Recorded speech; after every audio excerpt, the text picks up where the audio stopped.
I think we're ready to get started. Do I look okay?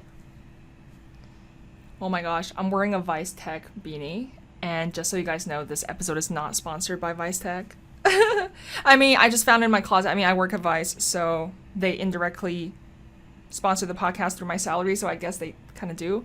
But anyway, hello, fellow Peacemakers. Welcome back to episode 40 of Make Peace Not Beef. And guess what? We recently reached 1K followers on Instagram. Yay!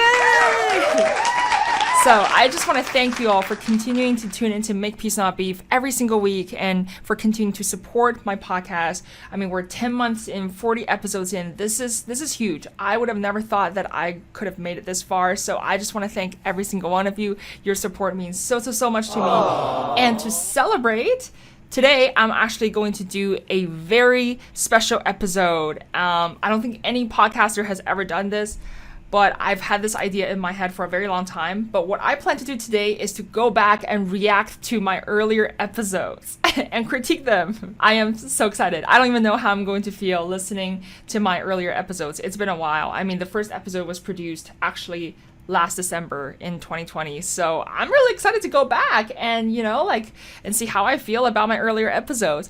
By the way, for listeners who are listening on Spotify, I highly recommend you to go on my YouTube channel to watch this episode because this is a reaction video and the video version is just so much better. I mean, you're not even going to know what I'm reacting to unless you watch the video. So please be sure to tune into the video version of this episode. It's going to make a big difference.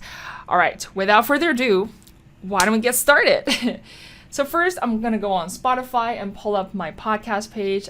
There it is. Make Peace Not Beef. I still get very excited every time I see it because, I get to see the podcast name and then there's my name and oh my gosh, and the podcast logo and the cover. Oh my gosh, I spent so much time working on this logo. I want to give a shout out to Elena. She is the designer that actually designed the custom typography, which is like the font for my podcast cover. Yeah, this took a lot of back and forth, so I'm really happy with how it turned out. And like every time I see my logo now printed everywhere, like on my tote bag, and it's just so exciting. Here we go. Okay, so why don't we get started? Let's start with episode 2 of my podcast, which is the pilot episode, why I became a vegan and how it changed my life. This was the first episode that I ever released, and I'm really excited to go back and listen to it and see how I feel. Are you ready? Okay, let's do this. Oh, there goes the old intro. Hello, fellow Peacemakers. How many of y'all still remember this intro? Thanks for joining me on episode 2. Oh my gosh, beefer. It's Lily, your host, and today I'm real excited to take you back in time and walk you through why I decided to become a vegan. Yeah, so quick commentary here. So yeah, I used to call the listeners, well, I still call my listeners Peacemakers, but back in the days, I was like, because I talk so much about veganism, I bet you my podcast is going to have so many haters. So I'm going to call them beefer, like for fun, not actually. But then one of my friends, she gave me feedback and she said, oh, Lily, you should stop calling them beefers because that's kind of rude. Like that's going to discourage so many people from listening to your podcast, which is why later on I changed my intro and I also changed my intro music. But oh my gosh, this old intro music, it just still like provokes so much nostalgia. So yeah, let's keep going. And how it was the single biggest awakening in my life. Before I begin, I have a question for you. What does veganism mean to you? Think about it and shoot me your answers at lily@makepeacenotbeef.com. I can't believe I actually asked people to email me. Lilly. As if people are going to email me. I'd love to hear what you think it means. By the way, I actually do get listener emails nowadays. So, it kind of works out, but it's really funny. Yeah, let's keep going. If you're thinking, Lily, I don't want to hear you or another vegan bring up veganism in front of me ever. And you're contemplating skipping this episode? Yeah, so I'm not sure if you noticed, but usually whenever I pose a question, I kind of do this like voiceover of the voice of a cute little girl, and she's the one asking the question. It's actually my voice, of course. I just elevate the pitch in Adobe Audition back in the days when I used to edit all my episodes. So this episode was, of course, edited by me. Yeah, let's keep going. I assure you, 1, there's some eye-opening and useful knowledge in this episode that you don't want to miss out on. And 2, I won't try to sell you veganism because that's not the goal of my podcast. My goal is to By the way, you guys have no idea how much time I used to spend on just searching for like background music tracks, because that took me a long time, because it's hard to find a track that is not too distracting and doesn't take away from the episode, but it kind of like complements my voice. It was just so hard. It took so much digging. But yeah, let's keep going. I thought veganism was yet another first world trendy diet invented by rich people who wanted to appear edgy or posh to differentiate themselves from everyone else, including the vegetarians, under the pretense of consuming a morally superior and healthier diet. That's true. That's what I genuinely thought veganism was. In my head, if you really care about animals, becoming vegetarian should be enough, right? Why do you need to take the extra step to cut out the dairy and eggs? You have a point? That seems awfully unnecessary, other than for show. And seriously, why does a vegan cookie cost more than a regular cookie anyway if you're actually cutting out the butter and egg? Right? That's actually a good point. I still don't know the answer to this question. I guess limited supply and demand? None of this made sense to me. Save water. So I became a practical environmentalist that protected water as a sacred resource.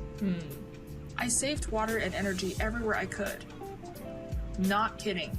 I used to pee in the dark and not flush the toilet after because I thought I was saving both water and electricity. Okay, Lily, TMI. That's way too much information to disclose on your Gross in podcast. hindsight. But I thought I was the real hero and the defender of Mother Earth. Okay. Wait, Lily, you Gosh, went off on this a is tangent low-key here. embarrassing. Why is any of this related to veganism?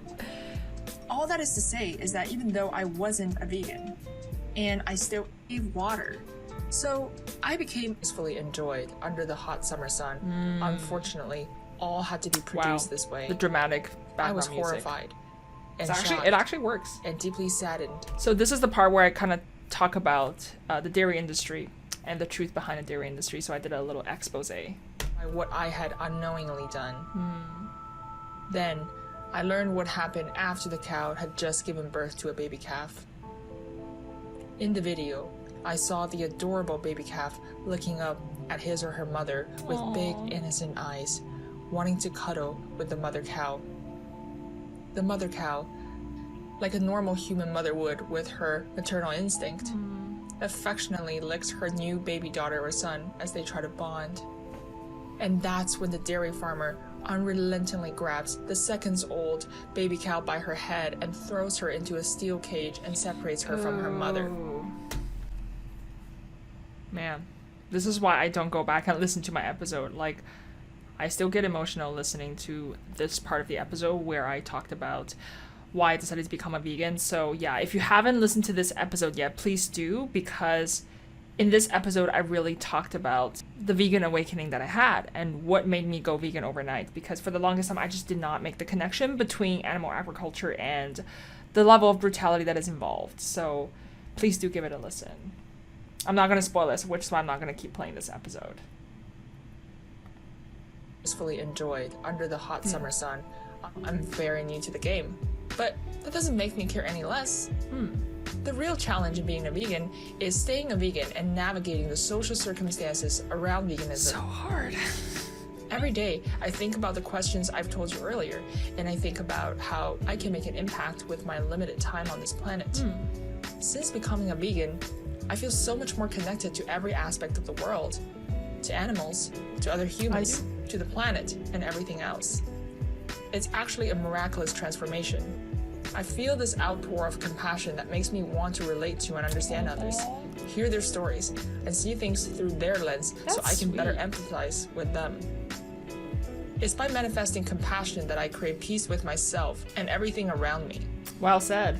There are days where I wonder if everything in my life prior to becoming a vegan was really leading up to this revelation, this awakening, which gives me a newfound purpose and drive to tackle climate change, animal abuse, and inequality and violence in the world everywhere. So let's not make any more beef, ladies and gentlemen. Let's start planting those peas so that peace can one day dominate the world. Wow. I have to say, for a first episode, that was very, very well produced. And by the way, for those of you who didn't know, back in the days, I didn't have this setup, right? Like, I was literally, so I wrote out the entire script and I typed it on Apple Notes, and then I just read it off the script, and I literally was speaking into my iPhone. That's it. I used voice memos to record all these episodes, and then I imported the audio files into Adobe Audition. So I'm pretty impressed with how they turned out. Let's keep going.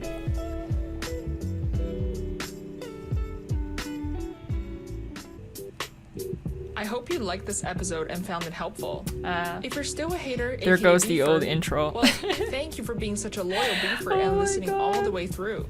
I'm still addressing the beefers. Okay, let's go. Don't forget to subscribe for better episodes down the road. Your support is my creative juice. Here we go. If you have any questions, shoot me an email at lily@makepeacenotbeef.com. That's Lily spelled Lilly. Yeah, you know why? Because so many people misspell my name. Even though, like, literally my name is everywhere on my Instagram, on my podcast, but a lot of people, even some of my closest friends, still misspell it as Lily. And so I just have to keep, like, reiterating that, like, no, my name is spelled with 2 L's. It's Lilly.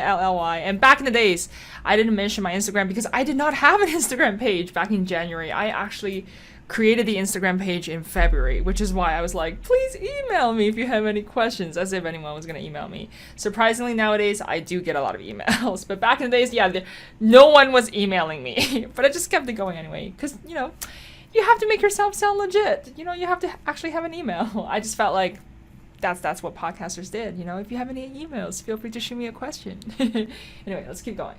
Feel free to check out my website, makepeacenotbeef.com, for more information. All right, so that was the first episode. I love how it's episode 2. That was epic fail. It's meant to be episode 1, but then I made a mistake, so it became episode 2. Why I became a vegan and how it changed my life. Yeah, this is one of the most quintessential episodes of my podcast because it kind of talks about the philosophy behind Make Peace Not Beef and why the podcast is called Make Peace Not Beef. Obviously, you know, there's an element of veganism to it, and it's kind of like the underlying theme that ties together a lot of my podcast episodes. So be sure to give it a listen if you haven't. If you're a loyal peacemaker, you should have listened to this episode at least 5 times. Anyway, moving on to my next episode. The next one I want to do is actually episode 4. How can technology help solve climate change? So actually, this is one of my favorite episodes, but I think it's like one of the most underrated episodes because I was looking at the stats on Anchor the other day, and this is not, surprisingly, this is not one of my most popular episodes. But you have no idea. Like, I did weeks and weeks of research to prepare for this episode. Like, I covered everything from clean tech to energy to transportation to agriculture to telecommunications, smart cities, and I kind of just documented all the innovation and, you know, breakthrough and progress in all these different areas that was helping to overcome climate change. So this is one of the most in-depth and informative podcast episodes I've ever recorded on my podcast. So if you still haven't listened to it, please do me a favor and go listen to episode 4, How Can Technology Help Solve Climate Change? Like, some of the stuff I put into this episode, I even wrote it in my, like, Harvard application essay. So, like, you know, I really distilled it, and I dropped lots of gems and facts and truth bombs in this episode. But I'm just going to play a little bit of it so, you know, for you to gain a little bit of appreciation for it, hopefully. Let's go. I'm very new to the game, but that doesn't... Nice background music. Number 1, energy. Arguably, this is the biggest one. There are 3 categories within energy. Energy generation, energy storage, and energy efficiency. Energy generation involves innovating new sources of renewable energy, including solar, wind, hydro, nuclear fission, nuclear fusion, that produce energy without contributing to greenhouse gas emissions, unlike burning coal. Now, fusion is going to be a game changer if we get it right. Nuclear fusion, unlike nuclear fission, which is what we currently use for nuclear power, yeah, so here I talked about produce like energy and byproducts. That means there will not be renewable any energy risk of repeating Fukushima-like battery meltdowns, technology and things whose like that. devastating effect Anyway, I'm gonna Japan fast is forward a still little bit. reeling from to this day. The communications industry is projected to use up to So here I talk about advancements in telecommunications and how that's impacting the climate. 20% of global electricity by 2030. And in countries where electricity is still at least partially produced from coal, that means every time you stream your favorite episode of Netflix, you could be depriving someone else of fresh drinking water, as Tatiana Schlossberg mentioned in her book Inconspicuous Consumption. Great book, by the way. Also read that. I suggest the audiobook because she's got this very sarcastic monotone and dry humor, which really comes out in the audible version. Yeah, so Tatiana Schlossberg, I believe she's the granddaughter of JFK. She's an environmental journalist, and she wrote this book called Inconspicuous Consumption. And I picked up this book actually while I was visiting the Harvard campus back in 2019. Like while I was applying for Harvard, I took a trip to Boston and I visited the campus, and I found this book in the bookstore. I was at the MIT bookstore, I don't remember, and then I just picked it up and started reading, and it was just a fascinating book, like documenting like the environmental impact that you did not know that you had on the planet. And then she talks about how every time you stream Netflix, you could potentially be polluting someone else's fresh drinking water, because like the data centers may be powered by coal, and then the coal ashes might leak into rivers and affect someone else's fresh drinking water supply, which I thought was just like mind-blowing. It's crazy how the world is connected in so many ways that you could have never imagined. So yeah, be sure to tune into this episode. Super informative, and especially if you want to understand clean tech and clean energy and all these things, be sure to check out that episode. Anyway, now I'm going to react to episode number 5, Stoicism. So it later became popular. Actually, it's not one of my most popular episodes, but I received a lot of positive feedbacks on this episode, so let's give it a listen. What is Stoicism? What is Stoicism? In my interpretation, Stoicism is the art of building emotional resilience such that no matter what goes on in the external world around you, you will always be able to achieve internal peace. In essence, Stoicism is living in accordance with nature and reason. If that's too meta, let me break it down. I was very eloquent back then. Stoicism is, what is it? Make peace, not beef.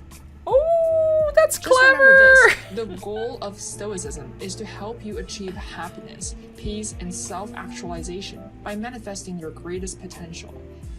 A lot of people conflate Stoicism with cynicism and think Stoics are these cold-hearted people who don't give a shit. That's entirely false. It's false, guys. If cynics are pessimists, then Stoics are rational optimists. I identify as a rational optimist. I do. All right, that's a little snippet for you on Stoicism.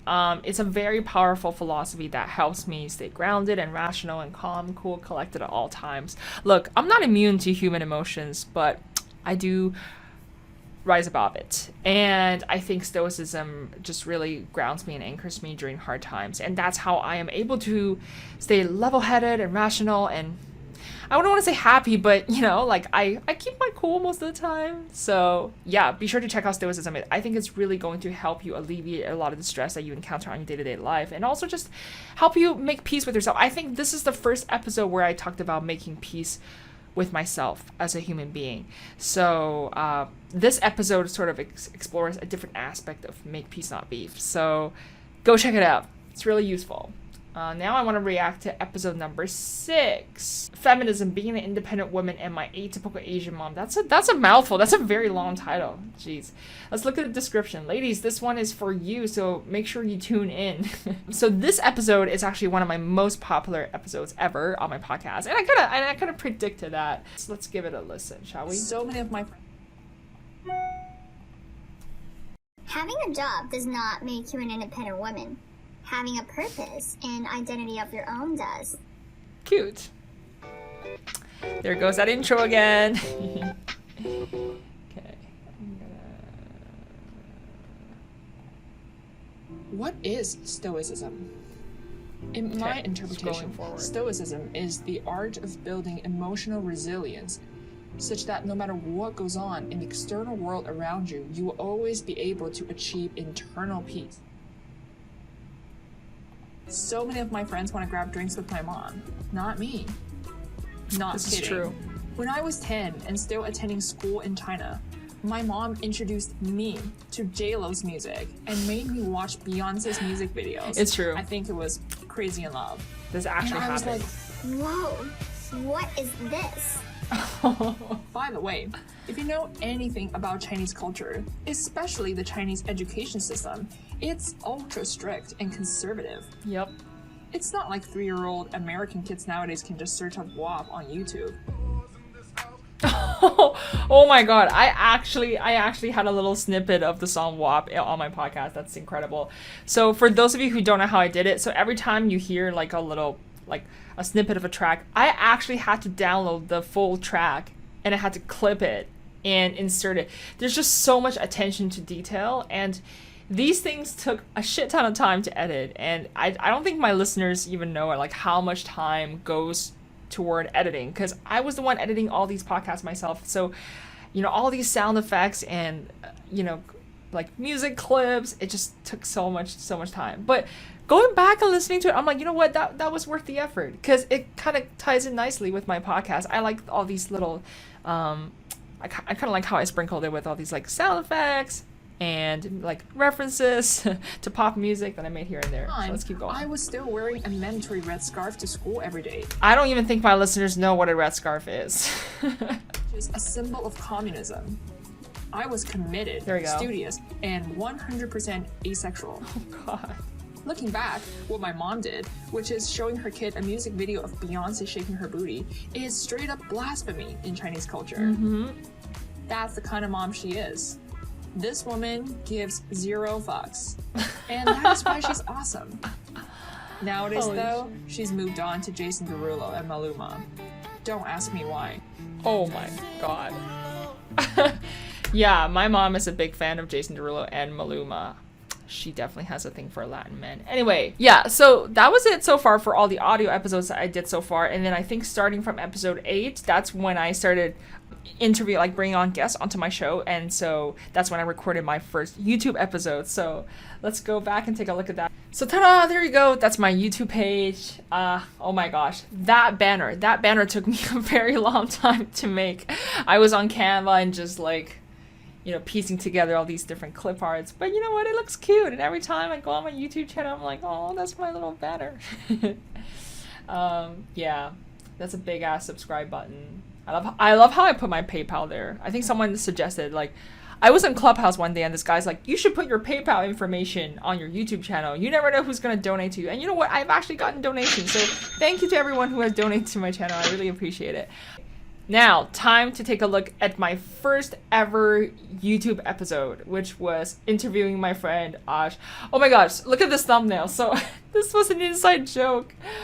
Okay, you know what? I'm not gonna reveal the inside joke here, but so my friend Ash, he's extremely smart, a very enlightened individual. He's a fitness coach, fight scene choreographer, martial artist. I mean, let's just look at the description. How did I describe him? Oh my gosh, look at this. My hair looks terrible, but disregard. Oh god, how terrible was my hair? And what's up with the... I mean, it's not that bad, but let's be honest. The lighting was definitely off. Look at this. I was so new to the YouTube game, and it's just like, I was still trying to experiment, you know, with the camera and the lighting and the setup, so hey, give me a break. Look at the description. Meet our first guest ever. Clap hand emoji. My incredibly funny, multi-talented philosopher friend, fitness coach, martial artist, fight scene choreographer, and entrepreneur Ajay Ramnarai. Damn, Ash, I really hyped you up on my podcast. Let's get started. Why did you rip your shirt open? Why did you rip your shirt open? You just like unbuttoned. What's up? Talking about it was like this the whole time. No, it was not. You were like deliberately. A wild imagination. Oh my god. He said you have a wild imagination. Holy shit. Oh shit, how the fuck do I... Is this how I record? Oh my god. Okay, cool. So, as you can tell, I was clearly so lost. I was like, did I even hit the record button? Are we even recording this? Like, we recorded this on Zoom, and Aj was kind of my guinea pig. So I want to thank you, Aj, so much for being my first guest, and he was a fantastic guest. so I'm gonna make the introduction now. Yo, you nervous, bro? Are you nervous? You're like... You bet I'm nervous. Yo, Aj, I don't know what happened to you, man. Is that your quarantine hairstyle? You looked very different before. The cameras are rolling. Hello, everyone. Welcome to episode 8 of Make Peace Not Beef. This is your host, Lilly, and today we have our very first guest on the show, Ajay. Struggling not to say AJ. I know. For the longest time, I thought his name was AJ. I did. I I get that a lot. I mean, when you get to Canada and one of the Backstreet Boys is named AJ. Oh my god, I love. Okay, so guys, you have no idea.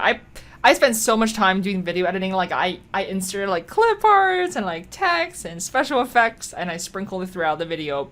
You know, looking back, my podcast episodes were what, like 1 hour, 5 minutes long, but I actually edited the entire episode and I put so much special effects. I don't even think anyone watches it, which is like the sad part.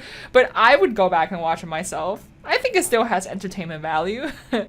Because we tied. We love to do that. Oh, we love to be Trinidadian social. culture, We love okay. to make jokes. Even the sort of like beef that we have with Guyanese people, because Trinis and Guyanese are always like that. All the we like to Guyanese poke fun at listening each to other. this episode be like, oh my god, that's so cute. Oh my god, I love how I did these like little emojis and things in. Enlightenment really means. What they think is that enlightenment means like, oh, some magic fairy dust is gonna descend upon you, or you know, some angel light is just gonna open up, and it's like, no, enlightenment meant to me to make lighter.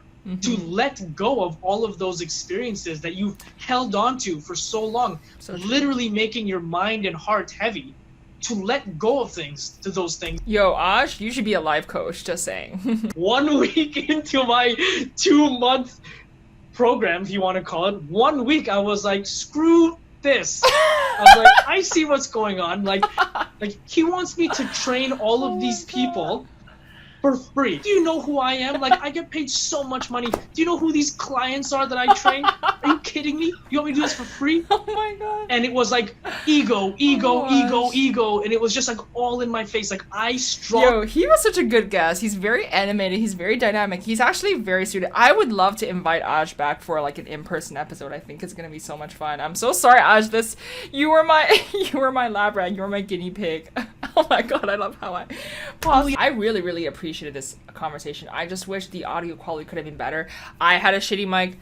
I think he recorded this on a phone. Like, come on, like look at the aspect ratio. Like what did he use? Like, was he in his bedroom? Like, I don't even remember. Anyway, moving on. Now, moving on to one of the most popular episodes on my podcast ever, which was episode 9, recorded with one of my closest friends, Eliza, who was my former roommate, and we used to live together. And I mean, we're still very close friends, and I still see her regularly. But yo, this episode, I went back and listened to it so many times, and every single time I go back and listen to it, I notice like new things that she has said that I didn't pick up the first time I listened to it, and I'm just in awe. Like, Eliza was such an amazing guest. She's an amazing friend of mine, but she was just so open and vulnerable with, you know, what she was going through. And at the time that we recorded this podcast, I think it was 5 or 6 months after her breakup. And you can still see that she was reeling from the breakup, but the fact that she was so open and transparent with everything, like, oh man, I admire her so much for being so articulate and being able to communicate how she was coping with the breakup. And I just want to give a huge shout out to Eliza for being such a fantastic guest on my podcast and being a fantastic friend. But yeah, let's dive into this episode. A lot of changes as per usual in my life, but I'm okay. Today I feel way better. I like switched. I really like how I did the editing, by the way, in these first few episodes, how I kind of had like the bloopers in the beginning. It was really fun, like kind of, behind the scenes. Kind of this like den space, so it's a little bit different. I like it. Show me. Oh my god, I was clearly using some like template for Adobe Premiere Pro for Hello, fellow Peacemaker. Oh, improvement! You see how in the previous episode I didn't have my logo and I didn't have like episode description, and now I actually have a more consistent branding on my YouTube channel.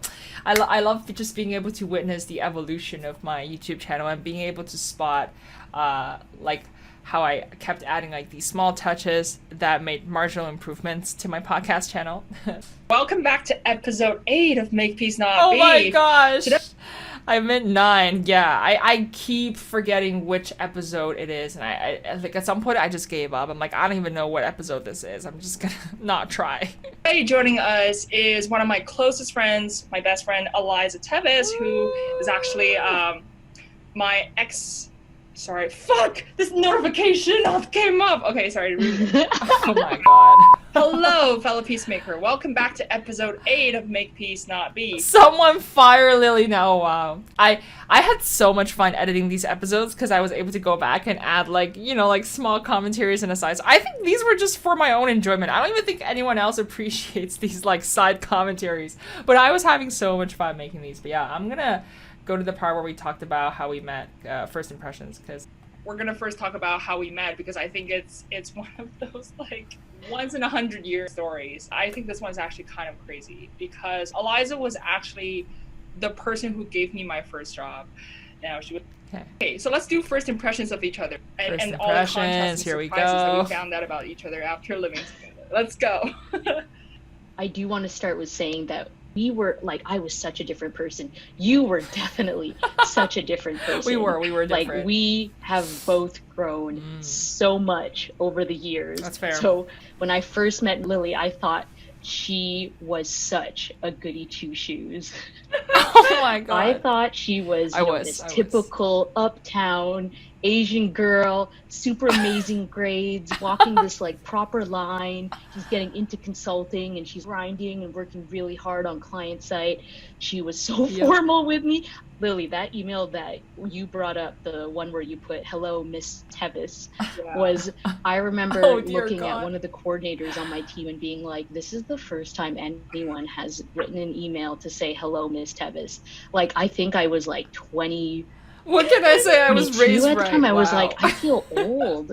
Like, looking at this email, like, I don't even know how I feel this right is now. So much fun. And yeah, and break. I was just trying to get a job. Yeah, I think I had visited you once on client side or something like that. Like, my impression of you was just this like clean cut, super formal, very goody two shoes like Asian girl. I don't even think I saw you get drunk. I mean, I kind of once. I always felt like maybe people always kept things really formal with me because of the side pieces, but wait till the part where... Let me tell you my side of the story. So I had this image of Eliza as this ABG kind of girl. Like, if you guys... Yeah, so ABG stands for Asian Baby Girl. And I'm gonna explain what it is. Don't know what that stands for. It stands for Asian Baby Girl, which is basically like the most gangster like motherfucker around. Grab your blocks when you see Tupac. Wait, go back. Okay. Let me replay that Thug Life animation for you, and I'll explain why. Most gangster like motherfucker around. Grab your blocks when you see Tupac. Eliza's old IG posts all use the hashtag Thug Life. It's actually true. So when I first met Eliza, all her Instagram posts had Thug Life. I was like, oh shit, this is not a good investment. So this Thug Life animation, you have no idea. This took me 30 minutes to make, even though it was only like a 5-second snippet in like an episode that is 1 hour and 25 minutes long. Like, who the hell is even gonna notice this, right? Like, I was making these, like, I was adding these little touches here and there for my own enjoyment because I don't think anyone else would be able to appreciate it.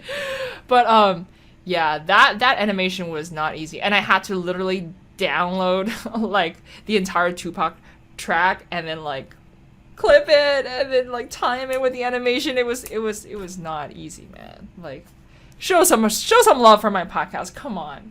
I put so much effort into the editing. Let's go. And this girl always wore like stilettos and like super high heels.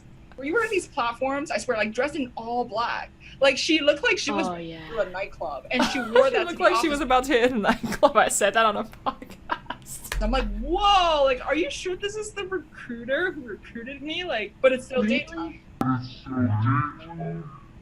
Yeah, look at her facial expression. Cool. I thought like you were very like defiant and edgy. Like, you were different. You were not afraid. Yo, look at it. It says, "Women don't bullshit me. I don't believe none of this." Yeah, so I added these like captions afterward because I'm like, Eliza's like, "You don't bullshit me. You did not think I was defiant. You."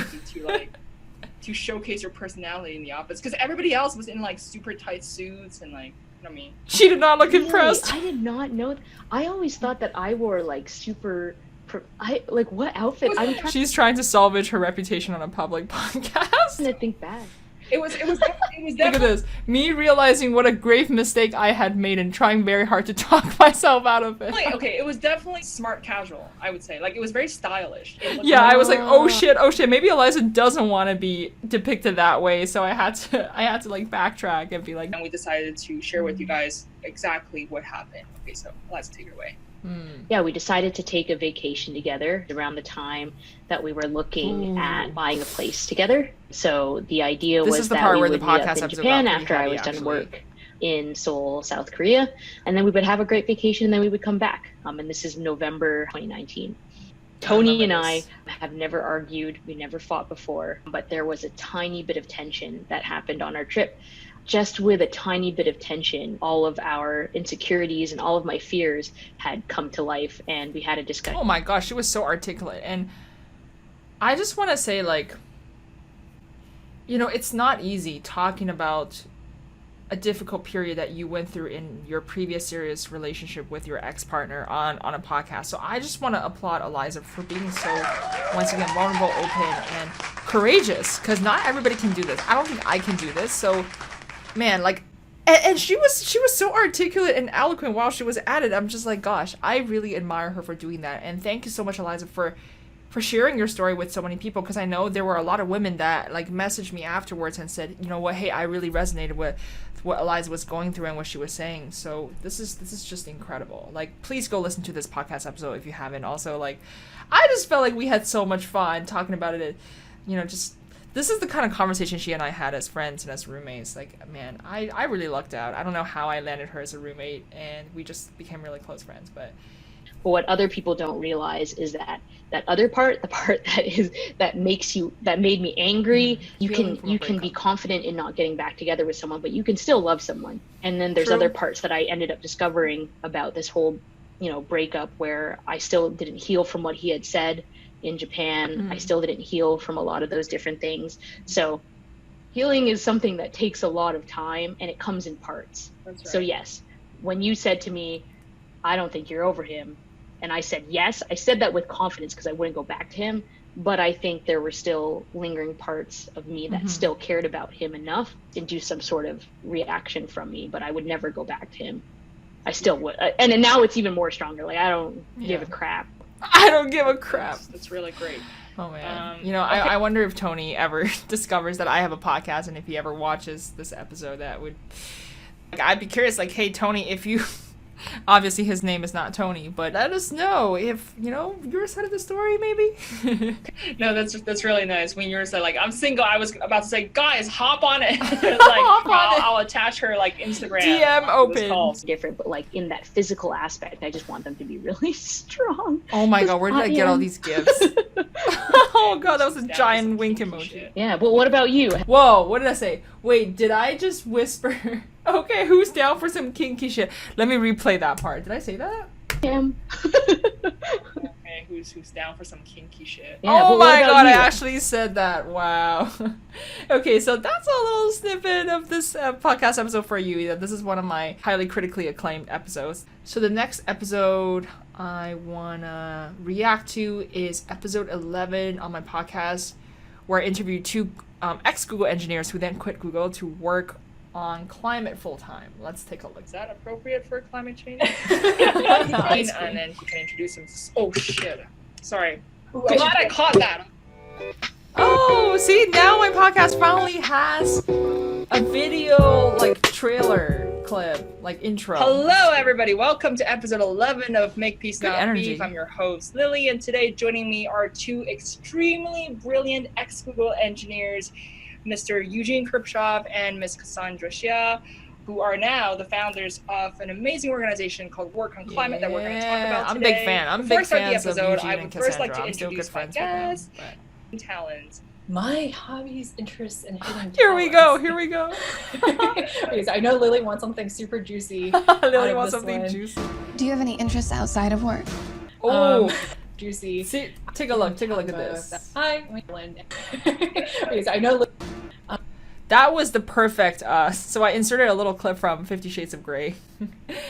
Got lots of traction. and he's become like a real figurehead in the climate I'm movement. just gonna dig in a hole and just. Oh my I'm just god! kidding. Oh, you're amazing too. I can't believe I added that Podcast animation. I'm just gonna very- dig a very hole. important. Yeah, she was talking about like these really accomplished young people in climate. I'm like, yeah, I feel really inadequate listening to all of this. I've barely done anything, and it's time to rise up to climate action. This episode was just so inspiring. This is actually also one of my favorite episodes on my podcast, so if you haven't listened to it, be sure to check it out.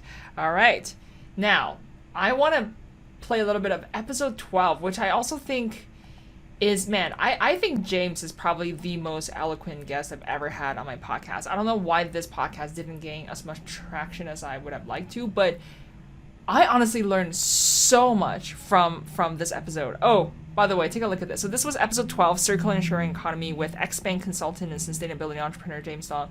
So the funny thing about this episode is that, I think on the day of, like James and I, like our internet connection was just very unsteady. So what happened was this podcast episode was completely recorded, like he could not see me and I could not see him. We just recorded our video and audio separately and we pieced together. So basically what happened was during this episode, I recorded my, like the reactions you see here, like his video and my video were recorded separately. It was a blind interview. Like I did not actually get to see his real-time facial expressions. So that's what I meant here when I said, this was actually a blind interview that was later pieced together. But it actually worked out so well, and like the way I reacted to his, like, it was crazy. But yeah. Having a plastic bottle wouldn't be a very good example of a circular economy practice. Mm-hmm. Does that make sense? Yes.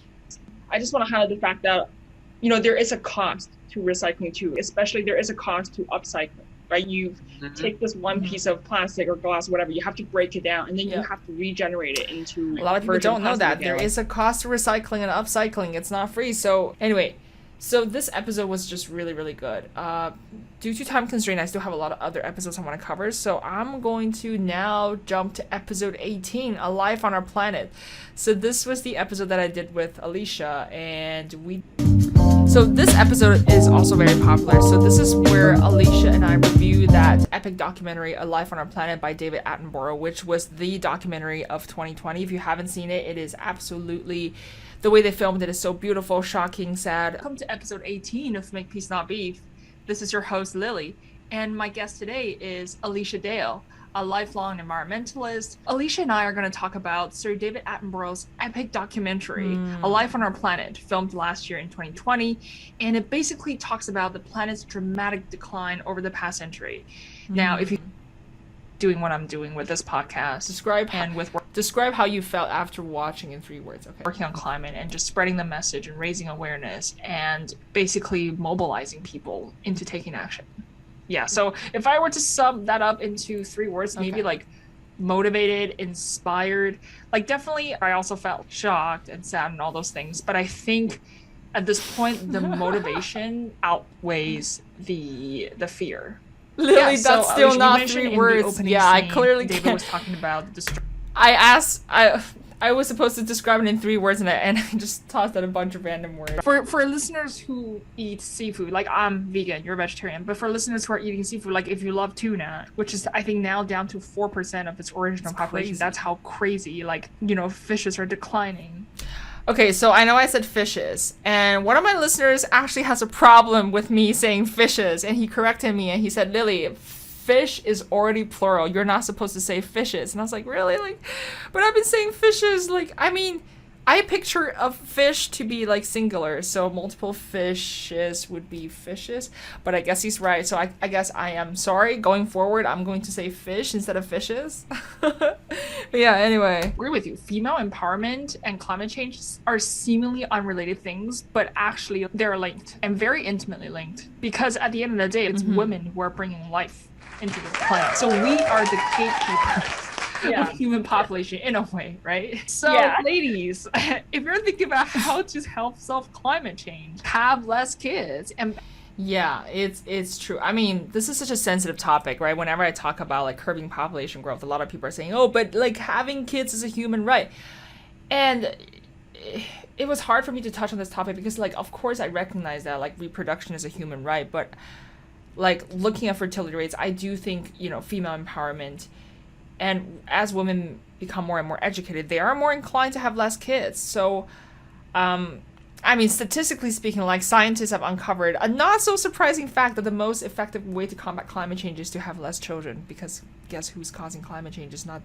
Okay, so excellent episode. Now I want to go to episode 21, is climate change real? So yeah, so this episode was relatively shorter, but also really important and informative. So a lot of people are asking me, like, Lily, why are you still making videos about is climate change, whether or not climate change is real? Because there are still people who don't believe in climate change, believe it or not. Like, we have no time for debate right now. But yeah, anyway, so I made this video for once and for all just to clarify and lay out the facts that climate change is very real. But let's take a look.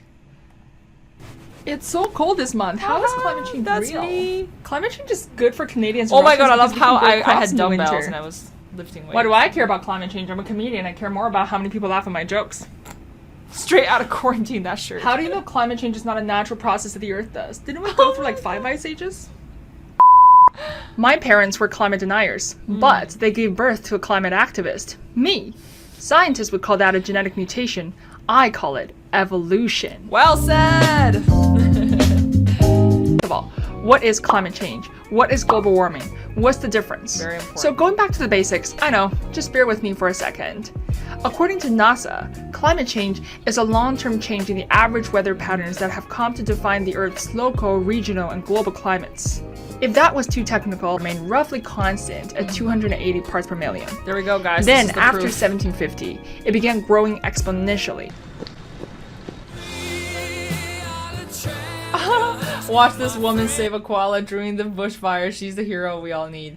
Yeah, I overdubbed it with "We Are the Champions" by Queen. Yeah. I'm gonna use Pascal's wager to show you why it doesn't matter if climate— Lily, your audience is not gonna understand Pascal's wager. Oh my god, I was clearly so in my own head with all these videos. I'm like, I'm going to prove to you using philosophy as to why climate change is real, and even if it's not real, you should still care. Change is actually real or not, you should still act. Okay, so seriously? Pascal's wager. This is a famous philosophical dilemma that Pascal came up with when he was debating as to whether or not he should believe in the existence of God. I went really far with these episodes. So the original Pascal's wager goes like this. You have this chart with 4 quadrants, right? If God exists and you believe in it— Anyway, I'm not gonna spoil it for you. Go watch this episode. It was fun. Even the philosophical argument that I made at the end, it made a lot of sense. So now I want to review episode 22. So, building a climate resilient New York, featuring Art Chang, episode 22. So this one, yeah, so for the first time on my podcast, I actually interviewed Art Chang, who was running for mayor in the city of New York. This was back in May, and the New York mayoral election was in June, so I actually interviewed him a month before the mayoral election. This was an epic interview. He is so freaking knowledgeable and just like entrepreneurial, and he's so passionate about social issues, and I had a great time interviewing Art Chang, and I learned so much from him. So let's take a look. Am I interrupting your dinner? Am I interrupting your dinner? Time, right? I'm a candidate. I have no life. I'm a candidate. I have no life. Yeah, it's canvassing 24/7. Yeah, and it's also, I do have to get my sleep because my brain doesn't work well when I don't get enough sleep. So how many hours did you sleep last night? I get at least 7. That's good. That's good. Yeah. Exciting news to share with you. We have our first sponsor! Oh my god, that terrible singing. This episode of Make Peace Not Beef is brought to you by CRISPR, Toronto's first and only zero-waste plant-based meal kit service. I know. Finally! CRISPR delivers fresh ingredients and delicious recipes in reusable and returnable packaging. Like sponsored segment. If you open containers, so nothing gets thrown in the garbage or even recycling. And they pick up your empty kit every week for you. Make Peace Not Beef listeners are getting a great deal. Just go to CRISPRkits.ca and enter the promo code MPMB20 when you check out for $20. This looks so legit! What a great deal. So make sure you jump on a Peacemaker and let me know how it tastes. Yeah, this was well edited, I'm not gonna say. action. Now I want to dive into the details of your policies, because I see that you have so many amazing policies on installing solar panels, green roofs, and you have transit policies that you want to enact, even community empowerment, and maybe even climate education, efficient building. I really studied Can we his just dive policies into before some of the interviewing him. key tenets of your policy? So the climate really affects every aspect of our life, and especially our health. And I think Art made a really good point when he touched on like the human life cycle and how climate sort of impacts every stage of that life cycle. And going forward, kids from the future might not have the same upbringing and experience that we had 20, 30 years ago, being able to experience the 4 seasons and have that experience just due to the drastically changing climate. So, and how that affects our health and, both mental health and also physical health. So, because we have... Yeah, this was a great episode. I loved it. I mean, I keep saying that about every episode, but... Okay, next episode I want to react to is episode 24, which is the reverse interview. Now, this is also one of my really popular episodes. Cassandra was from episode 11. I interviewed her with Eugene, if you guys remember, the 2 ex-Google engineers who left Google to found Work on Climate. And then she had this idea of doing a reverse interview with me, so she actually came back onto the pod and she interviewed me, and she asked me such good questions that I had no answers to. But you know what? I actually think I did pretty well in this interview. Let's Canada, because this is pre-capitalist China. And then after China entered into a mixed economy, you start to see, like, with urbanization, people started to become more wasteful and materialistic, and that's a topic for another day. And then that's when it really hit me, like, wow, I feel this shift in our mentality, and like not in a good way. Like that's when it first hit me, the dangers of a developing nation headed for a developed nation, because that means they're going to follow the same path and the same consumerist behaviors that's going to lead to climate change, right? And that's what I had feared the most with economic development in China, that they're going to follow the same path as America, and which is eventually going to lead to obesity, climate change, and all these other issues. So right. I just really became aware of all these urban issues, environment at the center of it all. This is the interesting thing I want to tell listeners, which is that I think the universe always has a way of putting you back on your path. And for me, it was... The universe always has a way of putting you back on your path. Very well said, Lily. How did you come up with that? Reconnecting with my environmentalist roots. And when I was like 23, 24, 20... I think what I was trying to say with the universe always has a way of putting you back on your path is that, because as a kid, I knew what I was passionate about and I knew what I wanted to do, but then I kind of took a detour in my adulthood, but then I went back to, I sort of retraced my roots and followed my passion again in my adult years. I think that's what I was trying to get at with the universe, is trying to put me back on the path that I was meant to pursue.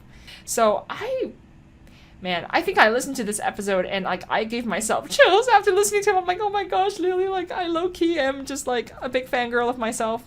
Okay, that makes me sound like a narcissist, but you know what? I do look up to myself, not in a narcissistic sense, but I'm just proud of myself for taking that leap of faith, and for truly embracing who I am and what I'm meant to do. So good for you, Lily. I'm really proud of you, and Cassandra was such an amazing interviewer. I had a great time being interviewed. This was such a fantastic idea. Thank you, Cass. Episode 25, I talked about how Bitcoin works, why Bitcoin can be good for the environment. This is probably a very controversial episode. As you can see, I got 1 thumb down. Wow, who gave me a thumb down? Come on, I put so much effort into this episode, and I actually compiled a lot of information. I think actually a lot of people don't understand how Bitcoin works, so I did extensive research to back up this episode. And I even I did a deep dive on the computer science behind it too. It was crazy. But yeah, let's give it a listen. I listen to a bunch of Bitcoin energy podcasts, so you don't have to. True. Quickly, what is Bitcoin? What is cryptocurrency? What is blockchain? What are all these terms that you see floating around on the internet all the time? Oh my gosh, my hair was so frizzy in this episode. Can you see that? Look at all that frizz.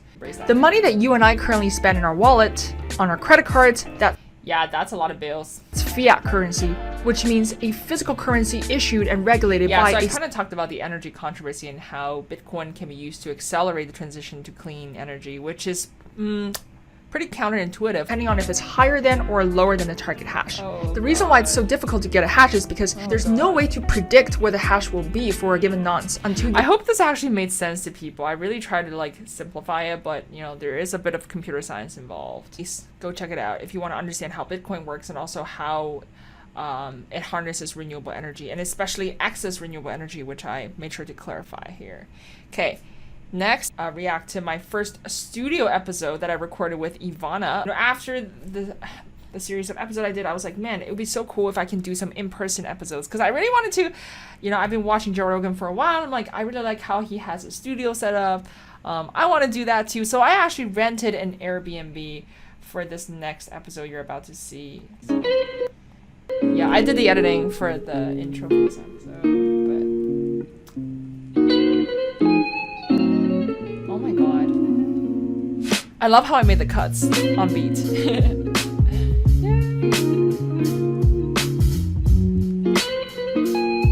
I like how I filmed it in slow-mo too. Yep, everything is going. 4K. Perfect. No. So now it's recording. I was so tired already. Don't worry. All right. We're starting. Oh my god. The setup took 1 hour. That was a lot of work. Oh yeah, we had a 3-camera setup actually. It was just my iPhone, my iPad, and then also her phone. Oh gosh, this was not easy.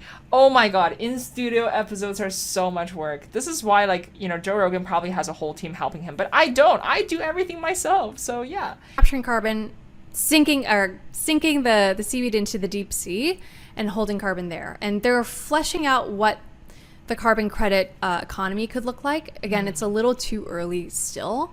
Yeah, so Ivana also talks about the industrial applications of seaweed, which is absolutely fascinating. Seaweed is not just for consumption. It can literally be a viable plastic alternative, and I'm so excited about that. So I'm so glad I met up with Ivana, and I'm so glad she decided to move to Toronto, and we got to collaborate. And I just want to give a huge shout out to Ivana, because she was this was the first in-studio episode I've ever done, and it turned out fantastic. IMO, so yeah.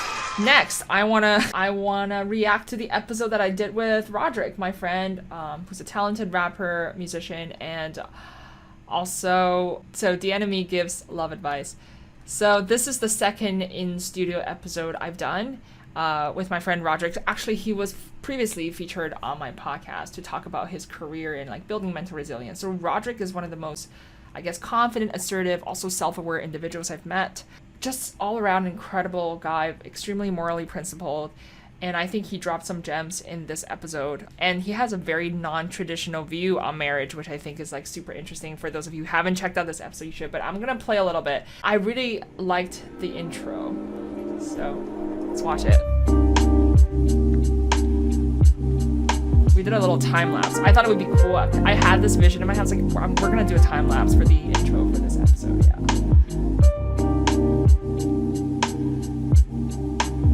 I booked a nice place for this episode. It was expensive, but it was worth it. I'm glad we did it. Also, another 3-camera setup. Yeah.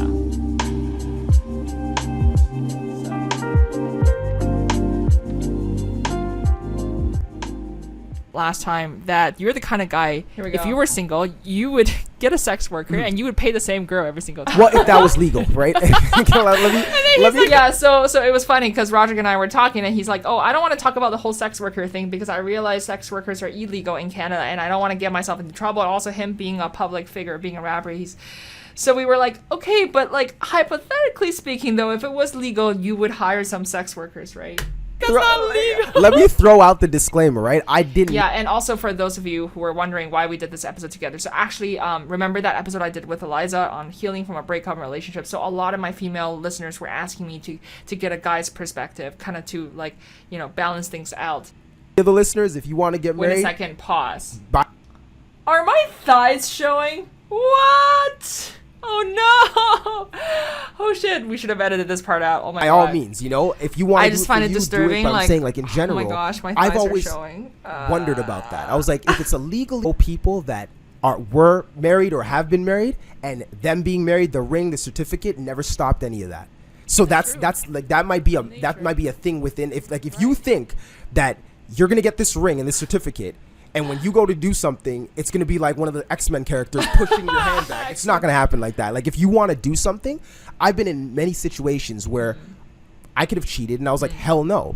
And it has nothing to do with marriage. It's like, no, I'm with somebody. Yeah. No. Anyway, so I'm going to react to one last episode. I actually, you know what? I'm going to react to my video, How to Podcast in 2021, step-by-step complete guide. So this was the first video that I like directed, filmed while my mom helped me film. Shout out to my amazing mom. But I came up with like the artistic vision of how I wanted to film it and things like that, and like special effects and filming in slow-mo and the different angles. So I was so proud when I finished editing the film, and yeah, let's watch it. This is like my proudest production ever. I chose the perfect music, I swear.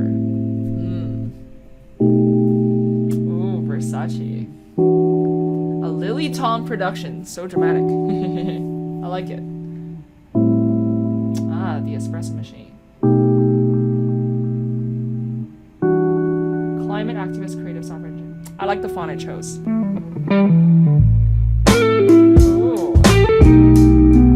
I look good in this one. Look at that. Girl!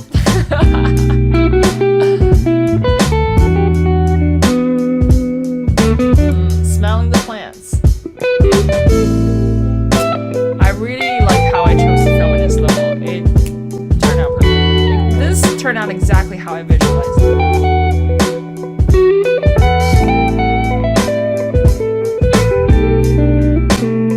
See, it even made logical sense. Like, the sequence made sense, right? I first filmed the espresso machine, and then I'm drinking from the cup. Okay, why am I laughing when I'm reading a book about climate change? That part made no sense. Have you ever been curious what my life is like behind the scenes? What if people are not curious? Hey there, fellow Peacemaker. Welcome to my YouTube channel, Make Peace Not Beef, animation. a podcast about making peace with yourself and the world. I'm Lily, aka the dopest chick on the planet. I'm the founder and host of Make Peace Not Beef. My mission is to make climate action fun and relatable to the average person. Today, you get to peek into my life as a climate activist, podcaster, and a multifaceted... Okay, this part is crazy. Get ready. Oh my god. Episode title, section titles, infographics, special effects, sound effects, all of that. This part can take up to 20 to 30 hours of editing for each episode. Yes, you heard me correctly. 20 to 30 hours. It's absolutely That sounds insane. about right, though. Nowadays, I outsource my video editing. But back in the days, I manually edited every single one of my I edited videos this using Premiere episode Pro. too, so. But the funny thing is, video editing is actually the part that I enjoy the most. I just find it to be incredibly rewarding and fun. Note to self, it's 12:12 a.m. Lily, go to bed. Yeah, it was 12:12 when I was editing this episode, so I was making a note for myself to go to bed. Even though it's solo. I hope you like this video and hopefully have a deeper appreciation for podcasters and content creators. Please don't forget to check out my podcast, Make Peace Not Beef, so you can now witness all of this hard work in action. Don't forget to subscribe, like, and comment down below, and leave my podcast a 5-star review. I'd very much appreciate that. Your support means the world to me. Aww. Peace. I like the outro. I like how I did a fade into the music. Yeah, that slow-mo cam makes all the difference.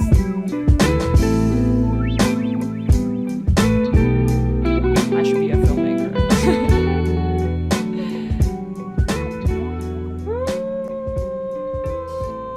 All right. Okay.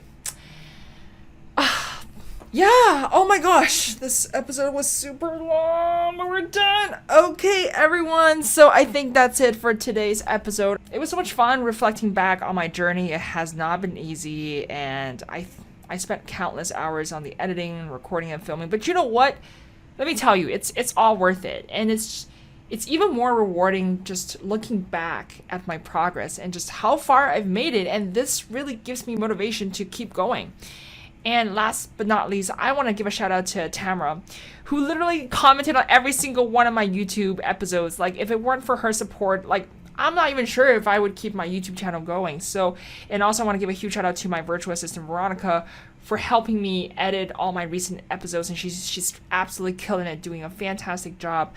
I mean, if it weren't for these phenomenal people in my life, and of course, my listeners, thank you so much for continuing to support my channel and my podcast and listening and providing me with all these feedbacks and support and all the Q&A videos. I just want to thank everybody for supporting Make Peace Not Beef. You know, it started with an idea in my head, and here it is, materialized into 3D. Like, this is just, it's just so exciting. And I can't wait to produce more content for you all. And I can't wait to see how this podcast grows in the future. I'm excited for a few upcoming episodes where I'm going to bring on some really dope guests. And I'm also planning to do a few more solo episodes. This has got me really pumped. You know, as a climate activist, I have to admit, before I started this podcast, I did often find myself in a doom and gloom mindset, but ever since I started Make Peace Not Beef, it just really put a positive spin on my journey as a climate activist. So this has just been a really fun ride, and I learned so much from all the guests that are featured on my podcast. So I want to give a shout out to all the guests that agreed to appear on my show. Like, you've taught me so much about climate change from a wide array of perspectives. So man, I am just so blessed and grateful, and I'm so thankful that I started this podcast. 40 episodes in, going strong, baby, and we're gonna keep going.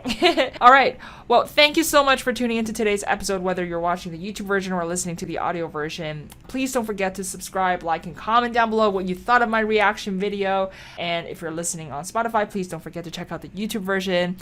I love you all so much, and I'll see you in the next episode. Peace.